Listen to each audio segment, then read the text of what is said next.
Terima kasih pemirsa Anda masih bersama kami. Pemirsa, sains atau ilmu pengetahuan terbukti mampu memajukan kehidupan manusia dan bangsa di tengah situasi dunia yang fluktuatif, seperti perubahan iklim, pertambahan populasi, krisis pangan, dan kesehatan global. Inovasi berbasis sains dan teknologi dibutuhkan untuk menjawab tantangan di berbagai bidang. Dibutuhkan kontribusi akademisi untuk menerjemahkan sains dan riset menjadi inovasi yang memajukan Indonesia. Pertanyaan besarnya kemudian mau dibawa kemana masa depan sains Indonesia?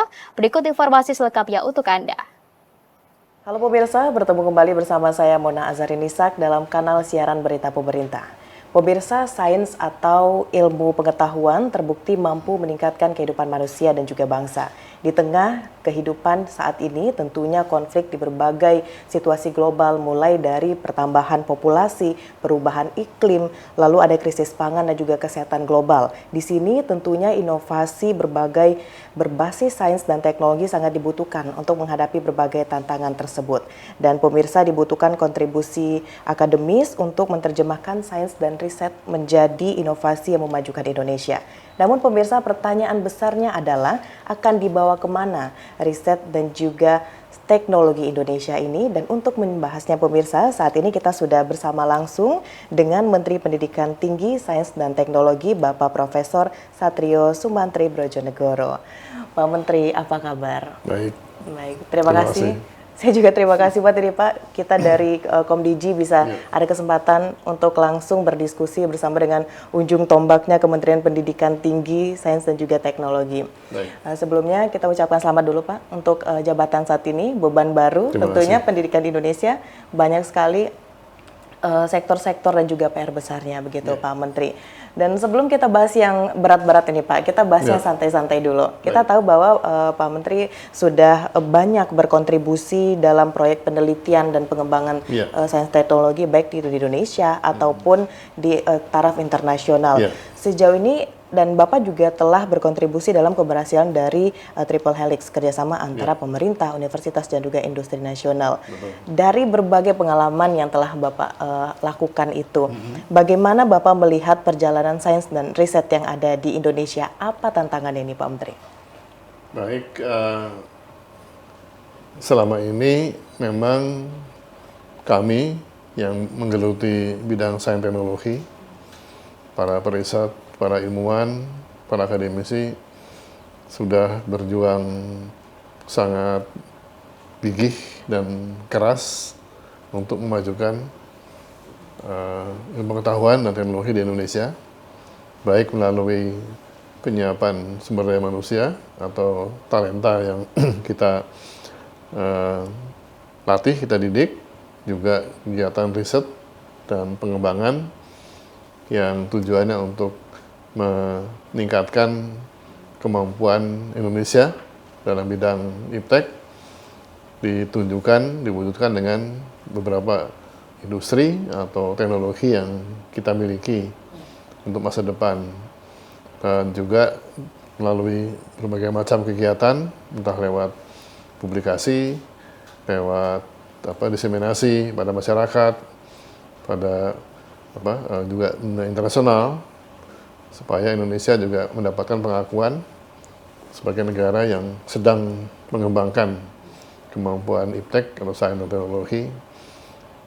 Karena kami sangat percaya bahwa tanpa pengembangan iptek atau sains teknologi ini, Indonesia akan sulit keluar dari jebakan pendapatan menengah atau middle income trap.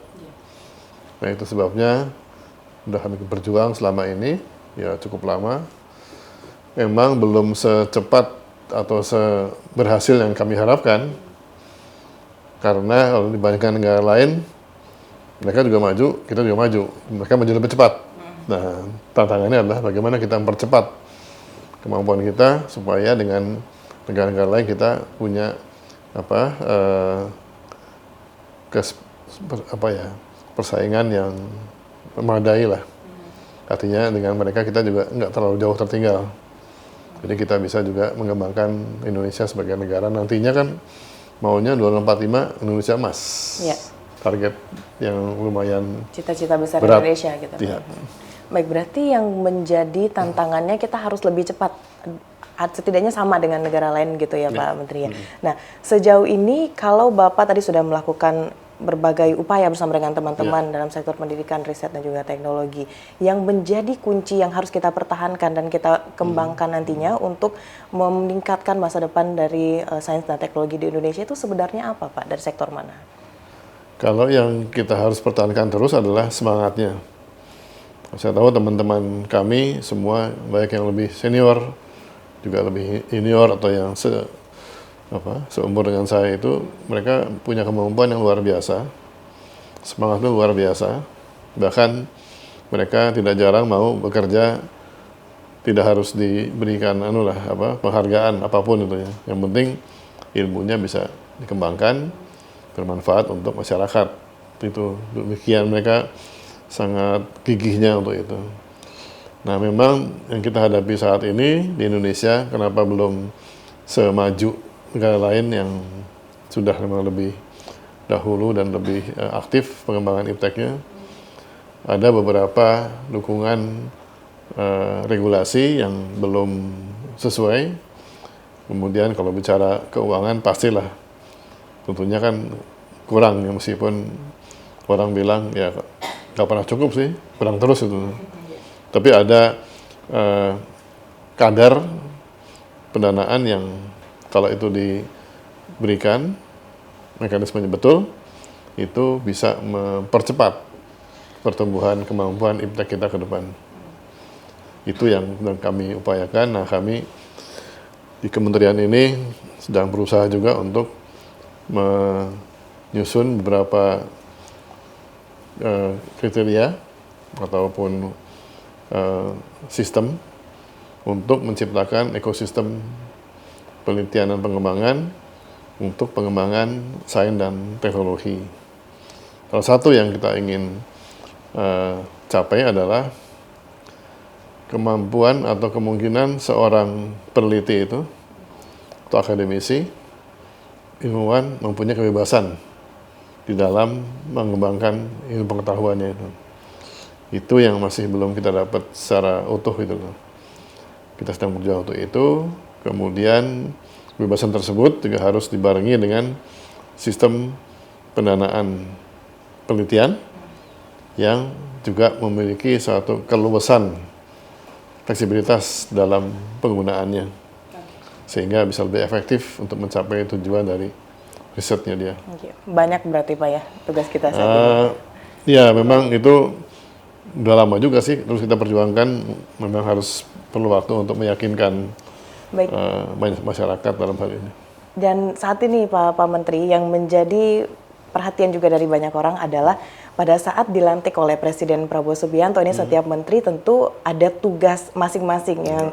Nah, pada seorang Profesor Satrio pada saat disampaikan oleh Bapak Prabowo untuk mengemban amanah untuk posisi ini, apa sebenarnya Pak yang dibisikkan yang menjadi PR besar dari Presiden Prabowo untuk Pak Menteri sendiri? Ya, nggak dibisikkan sih, diomongin langsung. Bicara lumayan lantang juga.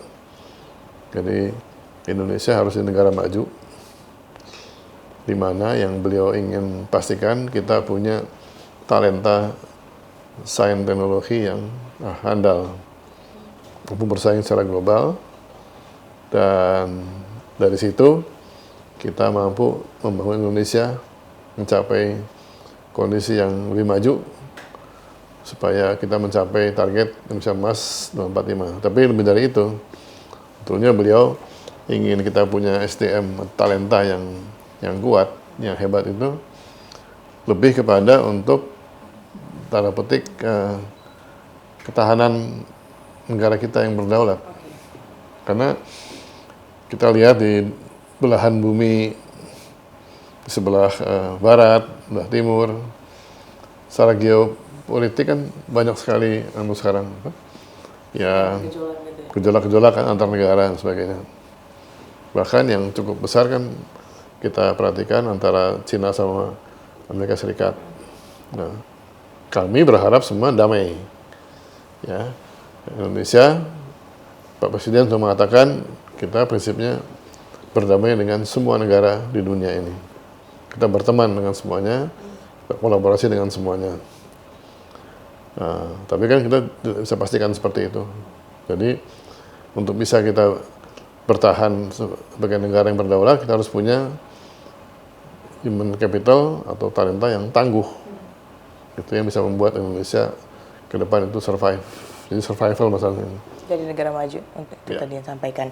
Baik, sekarang kita kembali lagi pada pengembangan dari riset dan juga teknologi, Pak Menteri. Di Indonesia ini, bukan hanya di Indonesia, tapi di berbagai negara, tentunya perguruan tinggi menjadi ujung tombak untuk pengembangan riset dan teknologi. Betul. Nah, berbicara mengenai hal ini, apa langkah yang akan dan telah diambil oleh pemerintah untuk bisa mengoptimalkan dari mendukung pembangunan nasional, kita lihat dari sektor masuknya dari perguruan tinggi ini, Pak? Ya, meskipun sudah selama ini kita kerjakan, sebagai perguruan tinggi kan punya tiga dharma. Tiga dharma perguruan tinggi, yaitu penelitian, pendidikan, dan pengabdian masyarakat. Itu tiga dharma yang melekat di perguruan tinggi di Indonesia. Sudah kita kerjakan selama ini, dan untuk yang kami merah putih sekarang, ada penekanan tadi karena untuk masalah Indonesia harus survive di dalam adanya kondisi geopolitik yang tidak terlalu aman, maka ada penekanan dari peran perguruan tinggi itu. Jadi kami sampaikan pada perguruan tinggi sekarang kita harapkan mereka fokus tetap dengan tiga dharmanya itu. Tiga dharma tetap, tapi dengan fokus lebih bagaimana mampu berdampak kepada masyarakat. Bagaimana perguruan tinggi mampu memberikan manfaat yang terbesar bagi masyarakat. Sehingga keberadaannya itu menjadi satu yang signifikan, dan dengan itu masyarakatnya akan terdorong lebih baik, lebih maju, sehingga kita juga mampu menciptakan masyarakat yang tahan terhadap berbagai macam tantangan masa depan yang... Baik, berarti ini memang terlihat sangat besar sekali kontribusi dari perguruan tinggi gitu untuk perkembangan riset. Nah, ini masih berkaitan dengan apa sih kontribusi yang bisa dilakukan oleh perguruan tinggi dan juga upaya atau bantuan dari pemerintah, Pak Menteri. Dan kalau kita lihat saat ini makan bergizi gratis dan juga swasembada pangan, ini merupakan dua dari beberapa program yang diprioritaskan oleh Presiden Prabowo Subianto. Sejauh ini bagaimana langkah kita untuk mendorong dan juga menyukseskan dari program ini melalui riset dan juga teknologi yang tentunya nanti akan dikelola juga oleh perguruan tinggi ini, Pak? Betul. Jadi kita lihat dulu ya, tujuannya ada makan bergizi, kan supaya anak-anak kita bisa belajar dengan baik. Karena belajar dengan baik, mereka akan jadi nanti insan yang akan sukses dalam pembelajarannya, bisa belajar lebih lanjut lagi sampai ke perguruan tinggi, dan seterusnya akhirnya jadi talenta nasional yang bisa kita andalkan untuk pengembangan Indonesia masa depan.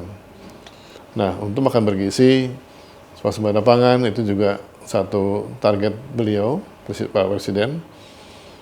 Indonesia harus punya ketahanan pangan supaya tidak tergantung kepada ekspor dari negara lain. Karena pangan kan kebutuhan pokok untuk bisa kita bertahan hidup. Nah, dalam hal ini perguruan tinggi punya kontribusi. Dalam hal swasembada pangan, mereka akan lebih banyak lagi kegiatan difokuskan kepada ketahanan pangan. Misalnya pengembangan bibit-bibit unggul baru yang lebih efektif, artinya lebih sering panen, tahan terhadap cuaca. Itu kan perlu penelitian dari perguruan tinggi. Mereka meriset, menemukan benih-benih yang lebih hebat lagi, tahan terhadap cuaca dan cepat atau produktif sekali dalam panen. Kemudian juga riset mengenai bagaimana pengolahan tanah yang sesuai dengan kebutuhan dari sebuah tanaman tertentu. Bagaimana tanah diolah atau ditangani dengan baik supaya tidak hilang kesuburan tanahnya itu. Bahkan bisa meningkat lagi dengan berbagai macam tindakan secara kimia maupun secara natural. Nah, samping itu juga untuk pangan, berbagai macam komoditi dicoba dikembangkan terus. Ya, kita lihat juga mana yang bisa dikembangkan dengan cepat, yang akhirnya kalau bisa kita mengurangi impor. Syukur-syukur meniadakan impor. Mungkin sulit, tapi paling tidak kita mengurangi impor. Jadi pangan kita teliti, baik cara penanamannya, panennya, termasuk nanti bagaimana pengamanan supaya tidak rusak tanaman tersebut, pangan tersebut, kalau di delivery atau dikirim ke tempat lain. Perlu juga teknologi yang dikembangkan. Intinya bagaimana kita untuk pangan ini bisa swasembada.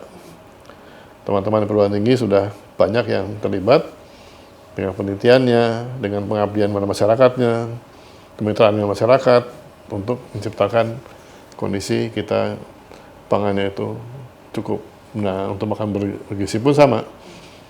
Dipelajari bagaimana caranya mendapatkan satu menu makan bergizi yang relatif tidak terlalu mahal, tapi punya nilai gizi yang tinggi, dan dapat diproduksi dalam negeri. Kita manfaatkan semua potensi lokal, ya, tapi tentunya dengan kondisi protein dan sebagainya yang juga memenuhi syarat. Itu juga menumbuhkan penelitian tersendiri, bahkan juga di masyarakat ada satu ekonomi berputar, ya, di desa-desa atau di kabupaten, itu tiap daerah kan mengadakan makan bergizi supaya ya tersediaannya ada dan juga memutar roda ekonomi lokal di daerah. Iya, benar Pak Menteri, kalau kita lihat di tahun 2024 ini saja dari Kementerian Pertanian itu juga telah melakukan kerjasama baik itu dengan BRIN dan juga dengan Kementerian Pendidikan, inovasi pertanian begitu Pak ya. Dan kemarin kita juga sempat mendengarkan dari berbagai kalangan Kabinet Merah Putih bahwa katanya tahun 2025 nanti jumlah impor beras ke Indonesia itu akan dikurangi. Berarti ini sudah terlihat upaya kita sudah membuahkan hasil begitu, kita mampu dengan beras yang ada saat ini. Baik, Pak Menteri, tadi Bapak sudah menyinggung di awal bahwa riset dan inovasi pengembangan teknologi ini bisa membantu kita untuk cepat menuju Indonesia Emas 2045. Sejauh ini dengan berbagai upaya dan juga kebijakan yang akan dilakukan, ini seberapa optimis dari seorang Bapak terhadap pencapaian Indonesia Emas? Kalau lihat dari kemampuan teman-teman di perguruan tinggi, sangat optimis saya. Mereka itu saya katakan adalah pekerja keras yang tidak berpikir dapatnya berapa, tapi apa yang bisa dia kontribusikan pada negara bangsa. Ya, tadi kelembagaan di masing-masing perguruan tinggi juga mereka saya rasa cukup memadai, bahkan ada yang layak sekali untuk bisa menghasilkan karya penelitian yang tinggi. Nah, juga dengan komitmen dari Presiden Prabowo untuk mendorong kegiatan pengembangan SDM bidang STEM, Science, Teknologi, Engineering, Mathematics, tulang punggung untuk Saintek yang mampu menghasilkan industri yang bernilai tambah tinggi. Beliau komit untuk itu, dan beliau juga komit untuk kegiatan riset dan pengembangan yang diarahkan kepada kemampuan produksi dalam negeri. Karena beliau mengatakan lebih baik kita beli mahal, tapi itu barang yang kita buat sendiri, daripada kita impor yang mungkin lebih murah harganya. Tujuannya apa? Kita supaya tidak tergantung kepada impor.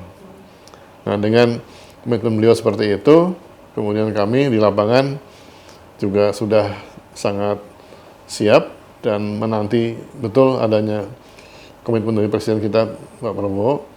Harusnya itu satu yang bukan mustahil bisa dicapai tahun 2045 akhirnya, atau yang jangka pendek ya 2029 kita sudah adalah satu capaian-capaian yang mungkin intermediate ya sebelum capaian akhir nanti itu. Ini angin segar juga buat kita yang menonton tentu Pak ya, bahwa ini bisa secepatnya bisa terlaksana. Baik, berarti dari mahasiswa, dari orang perguruan tinggi dan dari ilmuwan lain itu dituntut untuk bisa menghasilkan pemikiran-pemikiran yang luar biasa. Kalau Pak Menteri ingat kembali beberapa saat yang lalu ada sorotan publik mengenai biaya kuliah di universitas. Pada saat itu salah satu universitas ini mahasiswanya sampai pinjol Pak Menteri ya, karena terlalu tinggi pembiayaan atau uang kuliah di universitas tersebut. Nah, berkaitan dengan hal ini bagaimana sebenarnya pemerintah bisa memastikan kepada masyarakat bahwa bisa mencukupi atau terjangkaunya pembiayaan di universitas negeri khususnya nih Pak Menteri? Kalau terjangkau kan relatif terhadap siapa yang menjangkau, ya kan? Berapa sih yang terjangkau itu kan relatif ya, tergantung dari kondisi ekonomi masyarakat masing-masing. Meskipun kami dalam peraturan yang ada di kementerian kan sudah mengatakan pada tiap perguruan tinggi negeri yang mendapat dari pemerintah dananya itu, dalam menentukan UKT mohon dilihat dari kondisi ekonomi daya beli masyarakat di wilayah masing-masing. Artinya jangan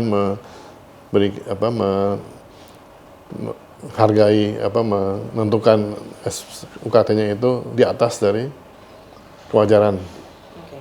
Nah, UKT pun juga ada beberapa tahap sebenarnya. Ada yang terendah, ada yang tertinggi.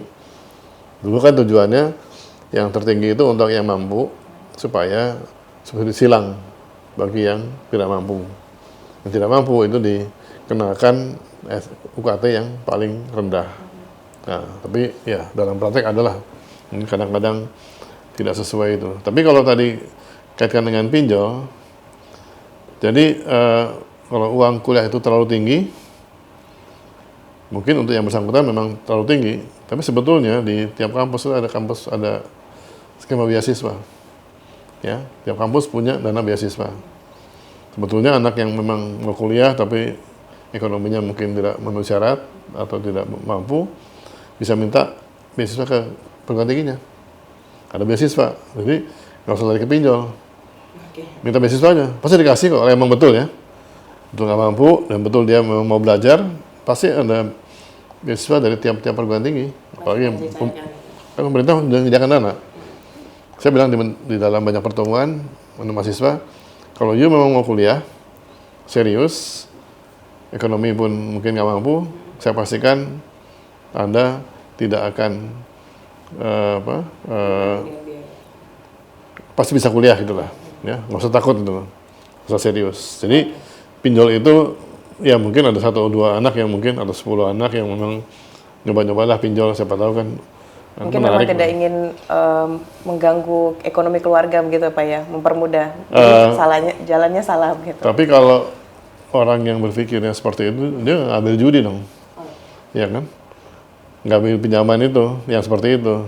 Mendingan dia minta aja ke kampusnya itu. Beasiswa ya Pak ya? Pasti dikasih, pasti ada.